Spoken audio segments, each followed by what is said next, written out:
जी का अभिनंदन करें, स्वागत करें। यही सच है जो राज क्षेत्र की शान है और है। आपका भाव है, आपके दिल पहुंच चुका है। और से उम्मीद कर दूं वो याने के कि हमार भीड़ हो जो कांग्रेस गणेश गोदाल बच रोलो तो गीत हर साल सुनाओ तुमसे।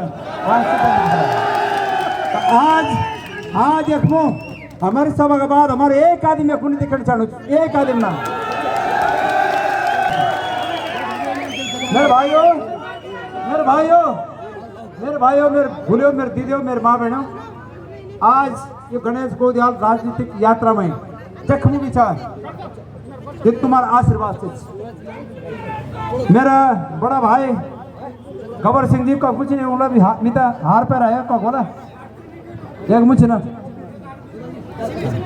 ये मुझे ना अरे भाई जरा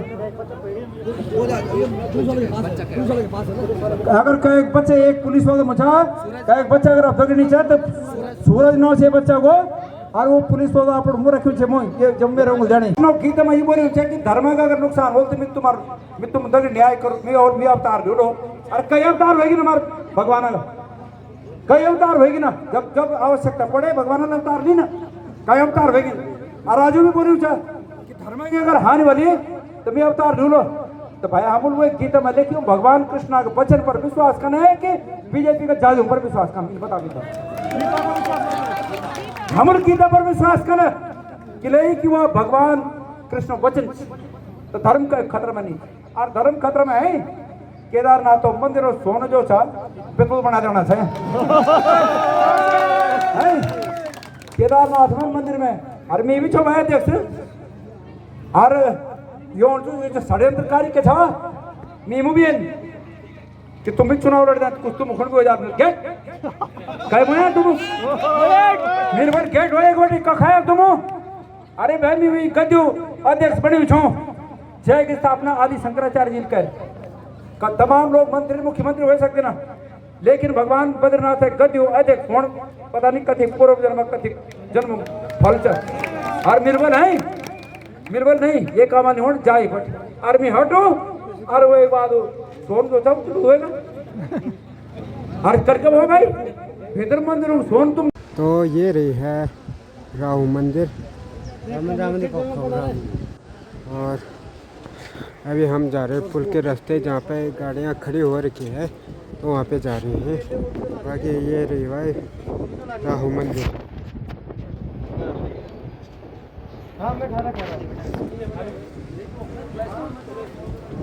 को जीतने नहीं देना चाहती और गढ़वाल की जनता पूरी ताकत एक करके गणेश गोदियाल को हारने नहीं देना चाहती और मेरा विश्वास है कि आखिर जीत जनता की।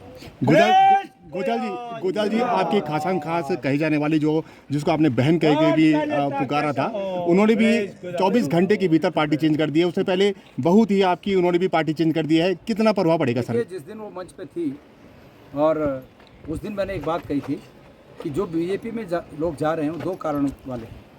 एक वो हैं जो लालच में जा रहे हैं और एक वो हैं जो डर से जा रहे हैं। तो अब ये वो बताएं कि उनके पास ये दो कारण, दो के बाद तीसरा कारण नहीं है भाई, ये दो ही कारण में से एक कारण है। अब ये उन्हें पता होगा कि वो क्या कारण है। वैसे मैंने बहन कहा है तो बहन ही है मेरे लिए और जीवन भर बहन रहेगी। मैं उम्मीद करता हूँ कि बीजेपी में जाने के बाद वो बहन गणेश गोदियाल के साथ रह के तो उस बहन को मैंने नगर पालिका की अध्यक्ष बनाया और बीजेपी में जाने के बाद अब वो बहन निश्चित रूप में मेयर बनेगी, ऐसा मैं विश्वास करता हूँ।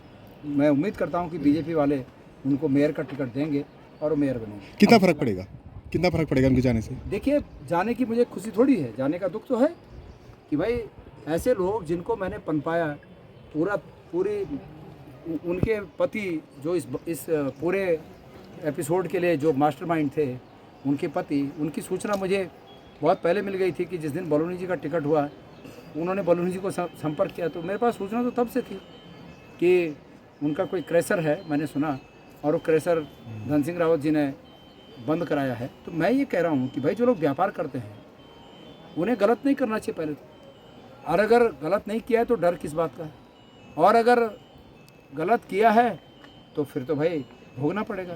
कांग्रेस के समय में तमाम चीज़ें जो शोहरत हासिल की, जो रुतबा हासिल किया, वो कांग्रेस के समय में किया। और आज अपनी सोच है, उनको भी एक दिन निश्चित रूप में देखना पड़ेगा कि जब अभी देखना पड़ेगा। अभी जिस प्रकार से गढ़वाल लोकसभा क्षेत्र में सब लोग एक होकर लामबंद हो गए हैं, तो उस प्रकार से ये तय मानिए कि जीत निश्चित है।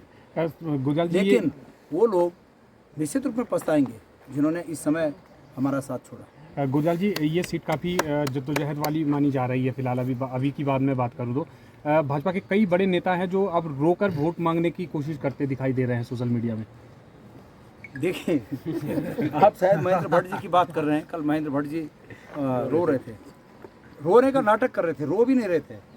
मतलब आवाज़ को भारी करके, आंसू तो मैंने नहीं देखा, अगर आप लोगों ने देखा होगा तो भाई हो सकता है आंसू आए हों, पर मैं ये कह रहा हूँ कि आंसू उनके तब क्यों नहीं आए जब वहीं जहाँ वो रो रहे थे, जब वहाँ पर आपदा आई और पूरा जोशीमठ आपदा की जद में आ गया, लोगों का जनजीवन अस्त व्यस्त हो गया, लोग अपनी सरकार से उम्मीद करने लगे। लोग जब सरकार उनकी उम्मीदों पर खरी नहीं उतरी तो सरकार के खिलाफ हाय के नारे भी लगाने लगे। और ऐसे में भट्ट जी ने तब आंसू नहीं आए उनके, तब उन्होंने कहा कि ये लोग जो हैं, जो मांगे उठा रहे हैं, ये माओवादी हैं, ये कहा ना उन्होंने। और वो आज जो है चुनाव के टाइम पर रो रहे हैं, तो ये जनता के लिए नहीं रो रहे हैं, ये अपने लिए रो रहे हैं। और उससे ज़्यादा, उससे बढ़कर ये बात है, उन्हें डर ये है कि भाजपा के जिस प्रत्याशी के लिए वोट मांग रहे हैं, उन्होंने त्रिवेंद्र रावत के साथ क्या, जो लोग बोलते हैं कि त्रिवेंद्र रावत जी को हटाने में उनकी क्या भूमिका थी, तीरथ सिंह रावत जी को हटाने में उनकी क्या भूमिका थी, इसके बाद तीरथ सिंह रावत जी का यहाँ से टिकट काटने में उनकी क्या भूमिका थी। तो भट्ट जी को ये लग रहा है कि मेरे साथ भी अब वही होगा, इसलिए अपने लिए रो रहे हैं। और जनता के लिए कोई, जनता के लिए उनके आंसू नहीं है। उनके आंसू अगर हैं भी तो रोना भी, मुझे तो खैर दिखावा लगा, नाटक लगा, आवाज़ कर रहे थे जैसे वो रो रहे हों, लेकिन मुझे लगा कि अगर वो रो भी रहे हैं तो अपने लिए रो रहे हैं, जनता के लिए। धन्यवाद। फौज में जाते थे, ये रोड पे लोग दौड़ते थे, प्रैक्टिस करते थे फौज में जाने की। फौज की नौकरियां बंद कर दी। अग्निवीर योजना 75 साल के आदरणीय प्रधानमंत्री जी अपने लिए मांग रहे एक मौका और 18 साल के बच्चे को अग्निवीर बना के 22 साल में तुझा घर, ये है ना हकीकत, लोग इसको समझ रहे हैं। तो इसलिए देखिए, दो नुकसान हुए हैं इसका, ये अग्निवीर योजना से। हमारे फौज का जो स्वरूप है, जो ताकत का स्वरूप है, जो मजबूती का स्वरूप है, कहीं ना कहीं इस अग्निवीर योजना से उस पर भी प्रश्न चिन्ह लगा। और दूसरी बात है कि हमारा तो ये खानदानी, हमारा तो एक पुश्तैनी अधिकार था, गढ़वाल राइफल कुमाऊं रेजिमेंट। हम बोलते थे हमारा बेटा मजबूत है तो फौज में भर्ती हो, हमारी संभावनाएं खत्म कर दी। तो क्या लोग इसको पचा लेंगे? अंकिता भंडारी मेरे हम पर क्या आरोप लगता है? आप पे ये कहा जाता है कि अग्निवीर योजना को लेकर भ्रम फैला रहे हैं आप लोग। क्या भ्रम फैला रहे हैं? अपने बेटे को बनाए ना अमित शाह जी अग्निवीर, उसको तो बीसीसीआई का सचिव बना रहे हैं। सचिव के अध्यक्ष क्या है? सचिव जो क्रिकेट का खौ नहीं जानते हैं, जो क्रिकेट का बॉल और बैट कभी नहीं पकड़े, वो बन गए बीसीसीआई के सचिव। और हमारा बेटा अग्निवीर, उसको भी बना देना अग्निवीर। तो ये फर्क है ना। हम भ्रम क्या फैला रहे हैं? अग्निवीर 4 साल रहेगा और 4 साल के बाद घर चला जाएगा। और आपको बता दूं, मैंने अभी लोगों से पूछा कि ये पूरे 100 गाँव का इलाका है, इस इलाके में कितने अग्निवीर बने? हम हर साल रेगुलर भर्ती में कम से कम 100 लोग इस इलाके से भर्ती होते हैं। बिल्कुल, आज एक अग्निवीर नहीं हुआ। क्या है ये अग्निवीर? हमें सिर्फ इंटरेस्ट, हमें सिर्फ ठगा रहे हैं, ये ठगी कर रहे हैं। तो आज ठगी कर रहे हैं, तो जनता इस बात को समझ गई है और जनता निश्चित रूप में इसका बदला लेगी। के बारे में आप क्या जानते हो?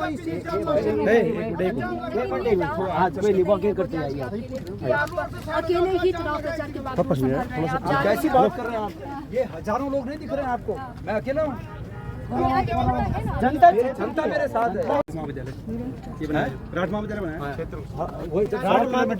जब 100 किलोमीटर इस इलाके में कहीं शिक्षा का कोई व्यवस्था नहीं थी, हमारी बेटियां 12वीं के बाद पढ़ना मुश्किल होता था, क्योंकि कहाँ चले जाएं श्रीनगर। मैं खुद पहाड़ की, मैं समझती हूँ आप क्या तो उस समय 97-98 मैंने ये काम किए। कोई नेता अपने पैसे से, कोई नेता चुनाव जो लड़ रहे हैं, कोई नेता ये बता दे कि किसी ने जैसे भी धन अर्जित किया हो अपने इलाकों में लगाया। गणेश गुजराल ने वो सब किया है। और ये सेवा जो मेरी है उसको रिकॉग्नाइज आज हमारे सब लोग करते हैं। ये आपकी ताकत है कोटियाल जी, और यही लोग कह भी रहे हैं कि वो आपके मुद्दे उठाएंगे, हमारे मुद्दे उठाएंगे। मुझे पैसा कमाना होता हाँ। तो मैं यहाँ क्यों लगाता? मैं भी देहरादून, दिल्ली, बम्बई तो था ही नहीं। लेकिन आप बाहरी और ये जो भीतरी वाला, अंदर वाला, एक बाहर वाला जो मुद्दा उठा रहे हैं